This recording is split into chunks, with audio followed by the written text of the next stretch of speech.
My name is Sherry. I am thrilled to be opening my own coffee shop. My husband Ken left his job at a restaurant to join me. After all, it was our dream to run a coffee shop together. We don't have kids yet, but this shop we've created through countless trials and errors, from financing to location and interior design, is our baby. So we are eagerly awaiting for our grand opening, our baby's debut. One day, while we were buzzing around with preparations, we had a visitor to our place, right above the shop. It was Ken's mom, my mother-in-law. She's a laid-back person, accepting of our venture. I admire her calm character and kindness so much. I hope to be such a mother-in-law when I have my own daughter-in-law. It's still a few days early for our grand opening celebration, but she arrived with an enormous load of luggage. Surprised, Ken and I asked what happened.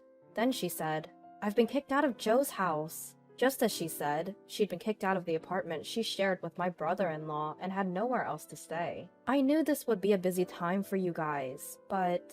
She looked apologetic. Her nonchalant attitude only made it harder for me. But Ken and I, we were both furious, not at her, but at my brother-in-law. Ken immediately called him.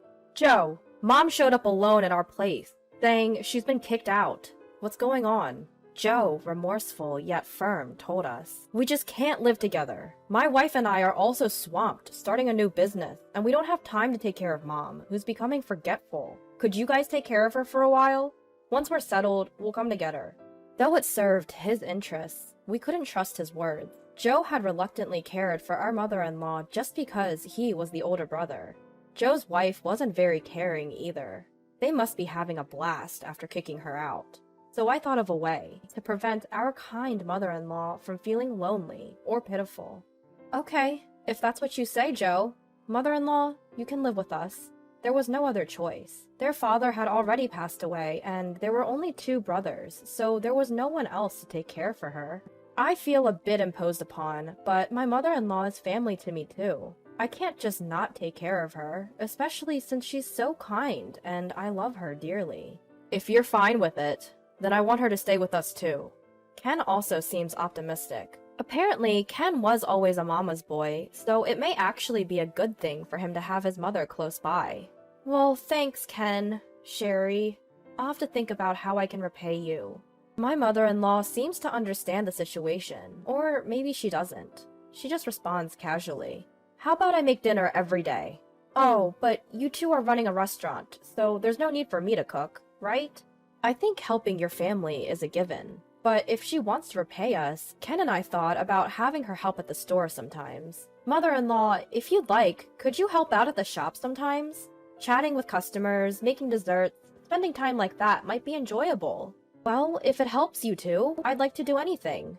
Mother-in-law happily agreed. If she considers it as one of the household chores, she'll probably get used to cooking quickly. Anticipating that, Ken and I talked about having her help with mainly cooking. With the conversation going in that direction, we decided to show her with the store downstairs. After we went down the stairs and showed her around the ground floor cafe and introduced the opening menu, my usually slow-paced mother-in-law suddenly became clear and assertive.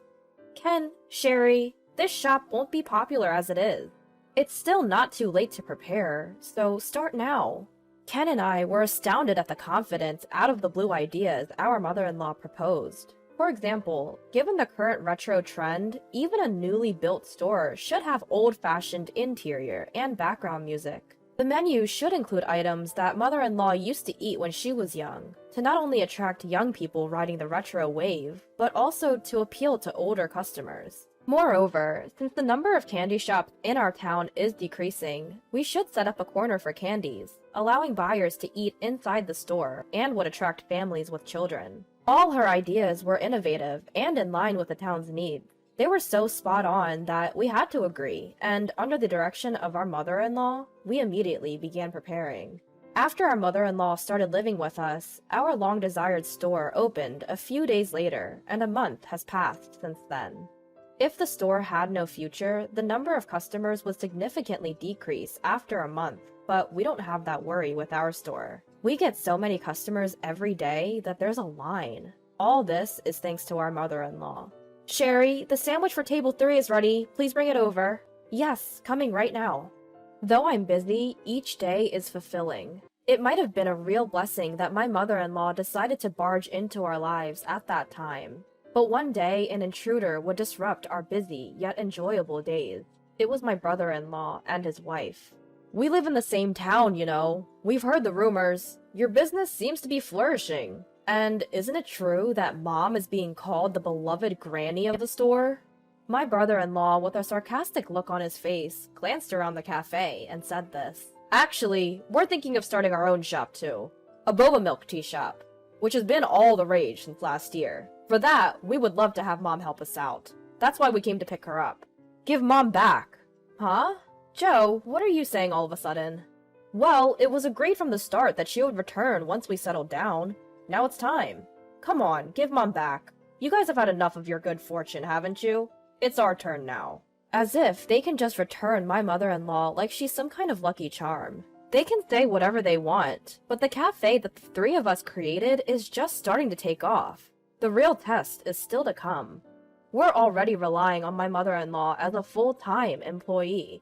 If she were to leave us now, who would fill that gap? You can just hire part-time workers. A thriving business like yours should have no trouble attracting young workers, right? They'd probably work harder than an elderly woman like Mom. So Mom, let's say goodbye to Sherry and Ken, and go home together. At Joe's words, my mother-in-law agreed surprisingly easily. Both my husband and I were thrown off. Mom, you don't have to listen to Joe. You can stay where you want. Ken, I really think it's okay to go back to Joe's place. I'm sorry for interfering, Sherry, but it was fun working with you two. Come and visit us at home sometime. Without giving the impression like she was being taken away by force, my mother-in-law went back home with Joe and his wife. There was no time to feel wronged or bitter, but with the absence of my mother-in-law, who was like oil in our machinery, both the cafe and our home felt a bit emptier. That much was certain. Days where we forgot about time due to our busyness passed, and before we knew it, about half a year had passed. The cafe is still bustling as usual today. The advice from my mother-in-law, whom we haven't heard from since that day, has undoubtedly contributed to our success. I wonder if she's doing okay. I thought about calling her out of concern, but seeing Ken, who obviously felt abandoned by his mother, acting sulky, I couldn't bring myself to make contact. Welcome! The atmosphere at home isn't great, but the store opens today as always, and we have customers coming in. And on that day, it was not a customer who opened the door of the shop, but my mother-in-law, her usual serene expression on her face. Sherry, Ken, I've missed you. Mom, what brings you here all of a sudden? Mother-in-law, we were worried about you. You never reached out. Have you been okay? In response to our barrage of questions, my mother-in-law simply smiled and repeated what she had said once before. I was kicked out of Joe's house. They asked me to help at the shop, and I did, but it seems the business has been floundering. They told me I was a nuisance, so I left, and I was hoping to work with you guys again. It seemed that yet again my mother-in-law had been driven out for a reason you wouldn't think to do to your own mother. Ken and I began to plot our revenge on Joe, but it turned out there was no need. Joe showed up on his own, looking utterly worn out. Mom, why do you keep disappearing without a word? Both me and her are struggling without you. Joe's wife, also known as Her, wasn't present today. It seems she was overseeing the shop.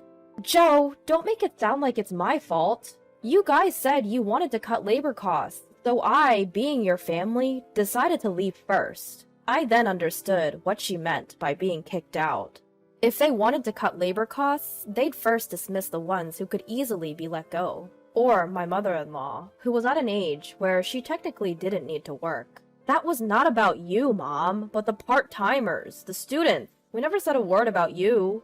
Moreover, I don't want to be in your shop anymore. I don't want to jump into a sinking ship. If they asked me to finance a failing shop using my savings and pension, it'd be unbearable. Don't be like that. Come back to the shop and give us advice like you did to Ken. Didn't you say that even an old woman like you could give advice on managing the shop, and that Ken and his team were very kind? We also want advice from you. It's not a big deal. No way. I helped Ken and his team because they wanted to create a coffee shop like the one I worked at when I was young. A place where the local people can relax. You're only interested in your own profits and short-term gains. That's not true. I also opened a store to sell trending desserts for the revitalization of our community. Is that really so? Young people's trends change so quickly. You're not capable of adapting to such volatile changes because you're a business novice. Besides, even if it's trendy, young people are very observant of adults, and they'll naturally migrate to a better shop. Your shop might be novel and shiny, but the staff training isn't up to the mark. And customers don't seem comfortable there either. Just because you have experience working in a finance department and are good with numbers, it doesn't mean you can run a business well. It's pathetic. It's clear that the staff are blindly led too. With a sigh, my mother-in-law continued to speak with a sorrowful expression, as if lamenting her own son.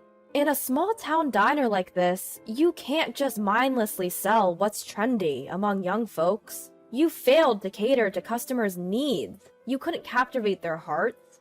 I wonder if you really aspire to be in the service industry. It saddens me. Especially since I used to be a waitress at a coffee shop. I just couldn't, and don't want to, work at your place. You should have said so from the very beginning. You were quick to intervene with Ken, but with me, you just went along with things. I couldn't intervene, Joe. Your shop is targeting young people from the start, and there's nothing I, an old lady, can make suggestions on. I don't fully understand young people's trends because of my age. I'm just an old woman who used to be a waitress. I can't live up to high expectations.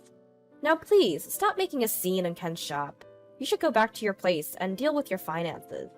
Joe, feeling belittled by his mother, finally blew up. Enough! Let's go home! If you say you only knew about coffee shops, I'll change my business and make it a coffee shop. You can give me advice like you did for Ken and make me a lot of money. Joe tried to grab his mother's arm and pull her away. Ken and I stepped in, restraining Joe. It wasn't just Ken. I had also lost patience. Listening to the conversation, I had been holding back words I'd long wanted to say. There's no way someone who can't even care for his own mother can consider the needs of complete strangers. You can go home on your own. And don't come to see your mother again. She is a coworker to us, not a tool for you to make money. My husband threatened to call the police if he caused any more trouble. And with that, Joe finally left. After that, Joe and his wife, who treated my mother-in-law terribly, predictably failed in their business and ended up filing for bankruptcy. On top of that, they were sued by their part-time workers for harassment and unpaid wages, resulting in having to pay a hefty compensation. Joe and his wife got divorced, and he was also sued for alimony, ending up in layers of debt. Joe, who had treated his own mother so horribly, couldn't rely on his family anymore. He would have to live and work alone, slowly paying off his debt. We heard about Joe's situation through a relative, but my mother-in-law didn't seem to care, showing no intention of throwing him a lifeline. I don't have time to worry about him. I'm going to be a grandma. I'm looking forward to taking care of my grandchild. Indeed, neither mother-in-law nor Ken and I had the time to worry about Joe. Our shop was thriving more than ever since mother-in-law came back, and we were blessed with our long-awaited child. Sherry, don't stress out just because it's your own shop. Work at your own pace. All of us, and our regular customers too, are most excited to see your child's face. Thank you, mother-in-law.